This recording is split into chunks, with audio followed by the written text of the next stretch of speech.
ಇದು ನಾನು ಮೊದಲೇ ಹೇಳಿದ್ದೀನಿ, ಈ ಭಯೋತ್ಪಾದನಾ ಚಟುವಟಿಕೆ ಒಂದು ಭಾಗ. ಅದಕ್ಕೆ ನಾನು ಹೇಳ್ತಾ ಇದ್ದೀನಿ, ನಾವು ರಾಜ್ಯ ಸರ್ಕಾರಕ್ಕೆ ಇದು ಅನ್ಯಾಯ ಕೊಡಬೇಕು. ಇದ್ರ ಹಿಂದೆ ಭಾಳ ದೊಡ್ಡ ಜಾಲಿದೆ. ಬರೀ ಇದು ಮಂಗಳೂರದ ಒಂದು ಸಣ್ಣ ಟಿಫಿನ್ ಬಾಕ್ಸಿನ ಬಾಂಬ್ ಅಲ್ಲ.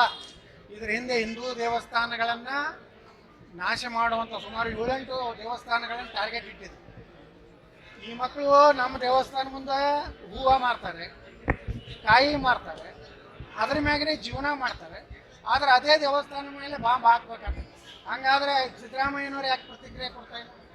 ಡಿ ಕೆ ಶಿವಕುಮಾರ್ ಅವರ ಬ್ರದರ್ಸ್ ಬಗ್ಗೆ ಯಾಕೆ ಪ್ರತಿಕ್ರಿಯೆ ಕೊಡ್ತಾ ಇಲ್ಲ? ಒಂದು ವೇಳೆ ಜನತಾದಳ ಜಾತ್ಯತೀತ ಕರ್ನಾಟಕದಲ್ಲಿ ಬಹುಮತ ಬಂದರೆ ಮುಸಲ್ಮಾನ ಮುಖ್ಯಮಂತ್ರಿ ಮಾಡ್ತೀನೋ ಅಂತ ಮಾನನೀಯ ಶ್ರೀ ಕುಮಾರಸ್ವಾಮಿ ಯಾಕೆ ಪ್ರತಿಕ್ರಿಯೆ ಕೊಡ್ತಾ ಇಲ್ಲ? ಎಲ್ಲ ಉದ್ದೇಶ ಏನಂದ್ರೆ ಬರೀ ಮುಸ್ಲಿಮರನ್ನ ತುಷ್ಟೀಕರಣ ಮಾಡೋದು, ಮುಸ್ಲಿಮರನ್ನ ಖುಷಿ ತೋರಿಸೋದು, ಎಷ್ಟೇ ಸಲುವಾಗಿ ಜೀವನ ಇದೆ ನೋಡ್ರಿ. ನಿನ್ನೆ ಸಿದ್ದರಾಮಯ್ಯನವರು ಒಂದೇ ಮಾತ್ರ ಮಾಡಬೇಡ್ರಿ ಅಂತ ಹೇಳಿ ಅವರ ಸಭೆಯಲ್ಲಿ ಹೇಳಿದ್ದು ನೀವೆಲ್ಲ ಮಾಧ್ಯಮದವ್ರು ಹೊರಗೆ ತೊಗೊಂಡ್ಬಂದಿದ್ರು.